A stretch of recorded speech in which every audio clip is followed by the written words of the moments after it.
Bonjour à tous et bienvenue pour ce D04 de la piscine OCaml. Alors depuis le début de la semaine, vous avez pu découvrir ce merveilleux langage et maintenant avec Antoine et Victor, vous avez également vu un certain nombre des syntaxes et des sémantiques du langage qui le rendent vraiment extraordinaire.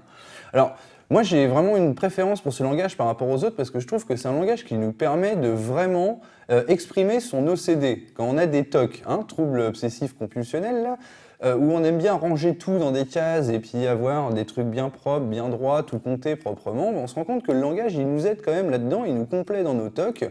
Et aujourd'hui, ce que nous allons découvrir, c'est tout un nouveau ensemble de syntaxes et de sémantiques qui vont nous permettre d'organiser notre code encore mieux, encore plus, pour faire du bien à nos TOC. Alors, au menu aujourd'hui, nous allons découvrir un certain nombre de choses, en particulier les modules, les interfaces et toute la syntaxe qui va avec. Alors dans l'ordre, on va commencer par une petite vidéo où on va revenir sur l'équivalence entre une unité de compilation OCaml et un module. Donc ça c'est quelque chose que vous avez normalement vu avec Victor très rapidement, il vous a expliqué toute la base là-dessus. Donc moi je vais reprendre pour qu'on soit tous au même point sur cette journée. Et ensuite je vais enchaîner directement sur la notion d'interface. On va voir qu'une unité de compilation étant un module, on va pouvoir ajouter des informations à ce module pour pouvoir gérer la visibilité de ce qu'on y met. On va se retrouver avec quelque chose qui est assez proche de ce qu'on avait private, public en objet, je ne sais pas si vous vous souvenez de tout ça. Voilà, ce n'est pas tout à fait la même chose, mais on va voir que ça a une finalité qui est similaire. Ensuite, nous allons aborder ensemble une des notions clés du langage, et je trouve que c'est vraiment la notion centrale qui rend Caml extraordinaire, c'est la notion de types abstraits.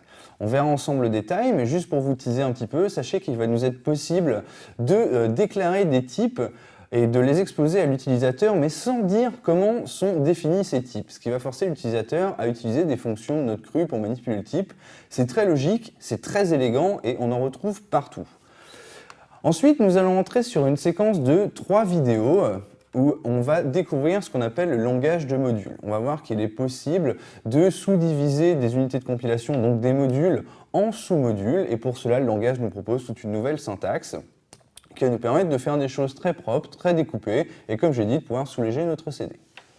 Donc sur ces 3 vidéos, on verra d'abord ce qu'on appelle les structures. Donc les structures, c'est la partie implémentation du module. La partie signature, ça va être ce qui concerne l'interface de notre module. Et enfin, j'ai rappelé la dernière vidéo interface, c'est pour dire comment est-ce qu'on va pouvoir gérer la visibilité de nos modules et de leur signature dans l'interface générique du module. Donc pour cela, ça n'a encore pas beaucoup de sens pour vous, mais vous verrez que dans 2 ou 3 vidéos, vous comprendrez bien mieux de quoi je parle. Pour terminer, on aura une petite vidéo d'ouverture pour aller un petit peu plus loin. Donc, je ne vais pas spécialement montrer de nouvelles notions dans cette vidéo-là. Bon, il y aura un petit mot-clé en plus, mais ce n'est pas très intéressant. Ce qu'il est en revanche, c'est qu'on va pouvoir essayer de définir ensemble la notion de programmation modulaire, ici abrégé MP dans le titre, et de la mettre en opposition, enfin en tout cas en relation avec la programmation orientée objet que vous connaissez déjà pas trop mal. Donc vous allez voir que la frontière entre la programmation modulaire et la programmation objet est assez fine et que la définition même de la programmation orientée objet est sujette à débat, puisqu'on pourrait demander à chaque étudiant ici quel est son avis sur la programmation orientée objet. On aurait des réponses similaires, mais finalement tout le monde n'aurait pas tout à fait le même avis. Là, je vais vous en donner encore un supplémentaire que vous auriez peut-être pas vu sans. Donc je vous retrouve dans quelques instants pour la première vidéo. Nous allons revenir sur les unités de compilation et les modules. A tout de suite.